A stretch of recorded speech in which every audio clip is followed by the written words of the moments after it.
This is KPIX-TV Channel 5, San Francisco. It's 12 noon. Eyewitness News with Kai Maxwell, David Fowler, and the Channel 5 Eyewitness News team. Good afternoon, everybody. I'm David Fowler. News. What's up on Channel 5 Eyewitness News Noon Report for this Monday, July the 16th, 1979. Top straight at noon is in Sacramento, where worries of the budget beyond them, members of the Two-House Committee Monday tackled the fine points of the long-term proposition 13 million school bill for the local governments and schools. After 3 weeks of an on-again meetings and turtle-like progress, the panel last Thursday finally decided to make a 1% across-the-board cut that would reduce the bill from $5.1 billion to a more palatable Democrats at least $4.86 billion. Republicans and Governor Edmund G. Brown Jr. have placed the acceptable bailout bill closer to $4.7 billion cost. The measure would shift about $1 billion of the property tax revenues from schools to local governments, with a state making up the loss to schools. The state also would take over current costs for Medi-Cal, blind, aged, and disabled, and food stamp administration programs, and it would assume most costs of the county welfare costs. Cities, counties, special districts, and school up to the community college level would receive specific allocation based on what the state gives them late last year. On the insistence of Republicans and the Brown administration, which has predicted a downturn in California's rosy economy, the committee agreed to reduce help to local governments and schools in the future years if the gloomy predictions prove true. Assemblyman Leroy Green, Democrat of Sacramento, chairman of the committee, said that the next task would be to decide what programs in the general categories of the cities, counties, and schools and special districts could be suffered across-the-board reduction. Even with those reductions, said Senator John Garamendi, Democrat of Walton, we're going to have another round before us, which would consist of factoring away at specific programs. Green agreed that even with a huge stash, even the panel probably would have to trim enough $100 million from inevitable legislative action this week. Assemblyman Ford Murray, Democrat of Pleasanton, Tuesday takes before the Senate Judiciary Committee his bill AB 546 that would create an Oregon-like law to make it illegal for a husband to rape his wife. The bill will expand the definition of rape to include sexual intercourse accompanied by force of violence or threat of great bodily harm to one spouse. The Senate Rules Committee Wednesday takes up a resolution AGR 4 by Assemblywoman Maxine Waters, Democrat of Los Angeles, that would ratify a proposed U.S. constitutional amendment given in congressional representation in the District of Columbia. In Sacramento, Governor Edmund G. Brown Jr. must decide by Saturday whether to sign a bill that consumer groups contend that will cause an increase in the price of liquor. The measure, AB 499 by Frank Vicentia, Democrat of Belfast, will restrict retailers to buying liquor from California wholesalers. There's no question that it will rise liquor prices, said Harry Snyder, director of the Consumers Union office in San Francisco. It will prevent the importation of stability priced booze in California.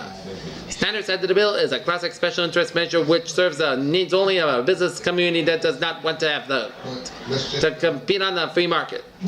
He said that the price of liquor, which has dropped by as much as $1 a bottle, may go back up because of a restricted competition. But James Garibaldi, representative of wine and spirits wholesalers of California, said that small retailers would be hurt without the bill.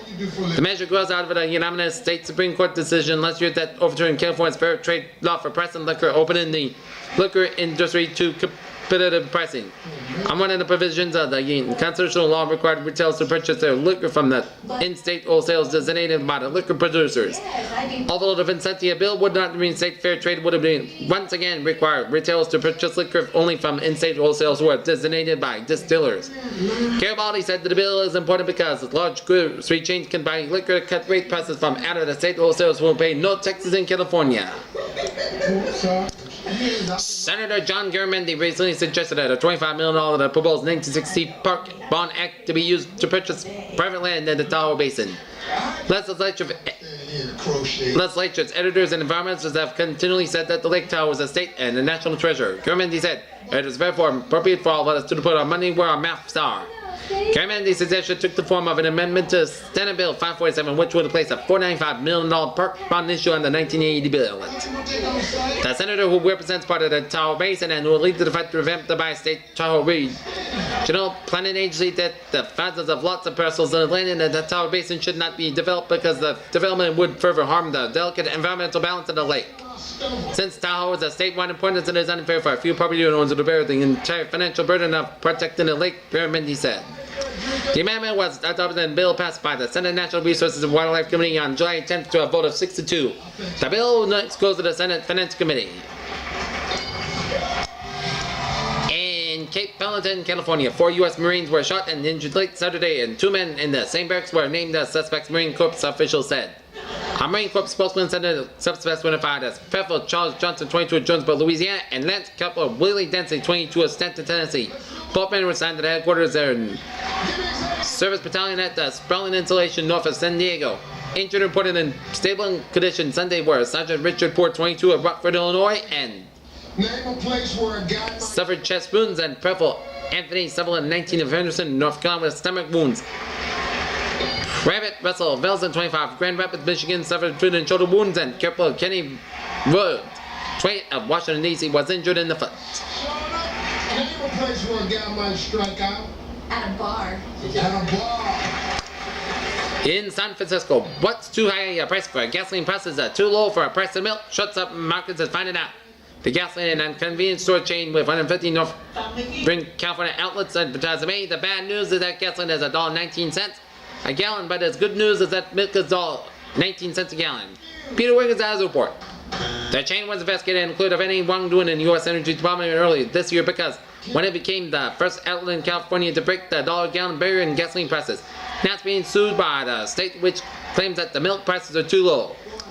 Officials with the state agriculture department found in suit in Solano County shuts up headquarters, saying that the chain has violated milk price controls.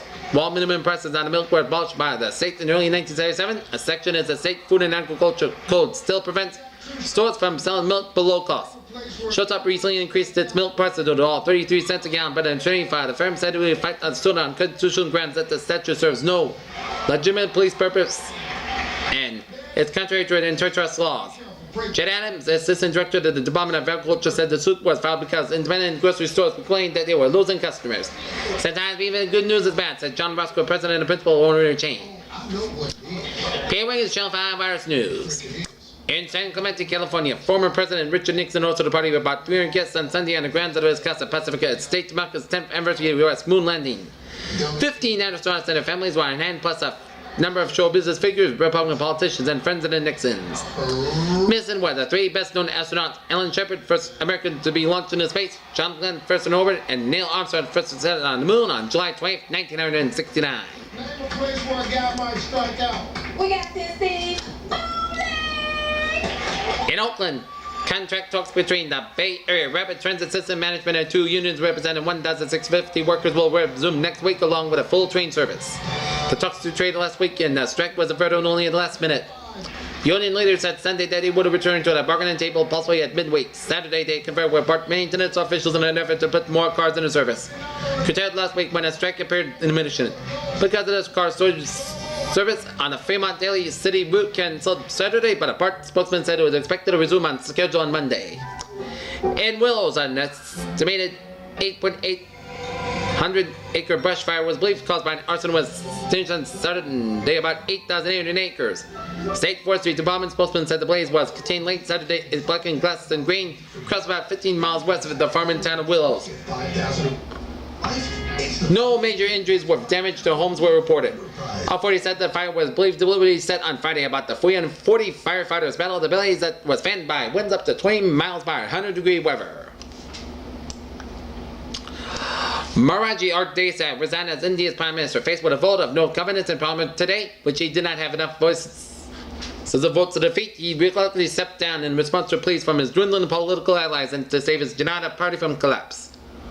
4 Palestinian gunmen surrendered at the Egyptian embassy in Ankara, Turkey, and freed 9 hostages and taken when they seized the building on Friday. The surrender followed by a meeting with members of the Palestinian Liberation Organization, which had gone to Ankara to persuade them to give up.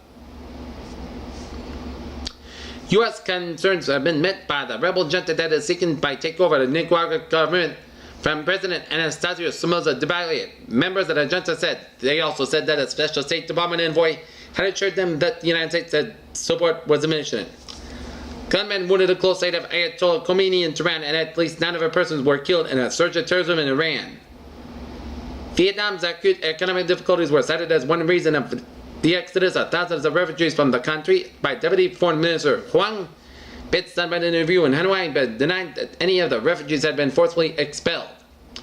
President Carter proposed an energy program into the cut 4.5 million barrels of oil from the nation's daily imports by 1990. In a televised address of the nation, he said, "Our crisis of confidence was posing a fundamental threat to the American democracy." He also said that the United States would make the most expensive peacetime commitment of funds and resources in our nation's history to develop to that its alternative energy sources and reduce dependence on foreign oil. Tens of millions of dollars were lost throughout the inept management of the sales of surplus minerals from the nation's defense stockpiles. Auditors for the Jones Services Administration have charged in the reports over the last decade.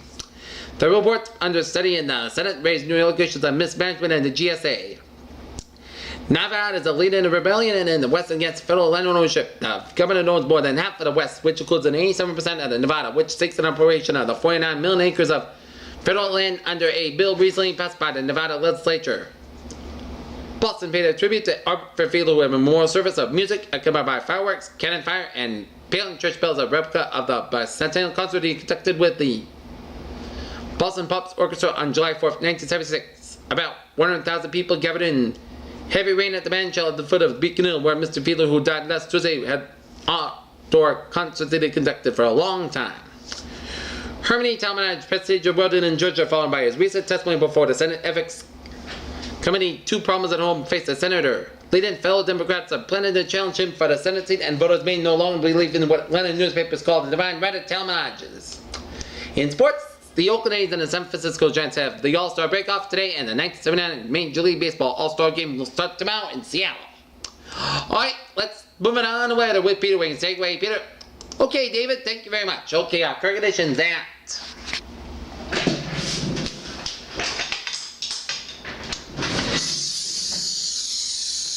noontime, 65 in San Francisco, 63 in Oakland, 70 in Redwood City, 77 in San Jose. It's A6 in Merced, it is A5 in Modesto, A5 in Stockton, A in downtown Sacramento and in the airport, and it's A4 in Citrus Heights. Here. Alright, let's take a look at our satellite open. It shows it's cloudy all over. Satellite pictures taken at 11 a.m. on Sunday shows concentrated thunderstorm clouds over Kansas, Kentucky, and uniform low cloud overcast and fog is seen off the California coast and over eastern New England. Small individual shower clouds are seen over the middle Atlantic states and the central and western Gulf Coast states. Here. In our forecast around the country, showers and thunderstorms are forecast for tomorrow throughout the Atlantic coast states and the Gulf states, and the Ohio and Tennessee valleys and sunny skies are expected along the Pacific coast states throughout the Midwest. Temperatures will be warm along the Atlantic coast states and mild elsewhere around the country. Here, so our forecast for the Bay Area will go like this: low clouds and foggy nights, and mornings with local drizzle throughout Tuesday, clear in late mornings and afternoons. Little temperature change and lows in the 50s. Highs upper 50s to low 60s, the beaches in the 70s and low 80s inland, and small craft advisory including Sultan Bay and West Delta for westerly winds about 15-30 miles by afternoons and evenings. And extended forecast for Northern California Wednesday for Friday, fair and hot inland with 9 in the morning fog or low overcast along the coast, and highs in the 60s near the coast to the 90s to the 105 in the warmest inland valleys, and lows upper 40s and 50s near the coast to the 60s and mid 70s inland valleys. And that's going to be it for the Channel 5 Eyewitness News on this July 16, 1979 on a Monday. Peter Wiggins, if you have a good day, coming next time Channel 5 will be As the World Turns, coming in next time Channel 5. Eyewitness News will be back at 6 o'clock with Dave McAllister and Larry Moore. Have a good day, and I'll see you later. Bye-bye, buddy, along with David Feller.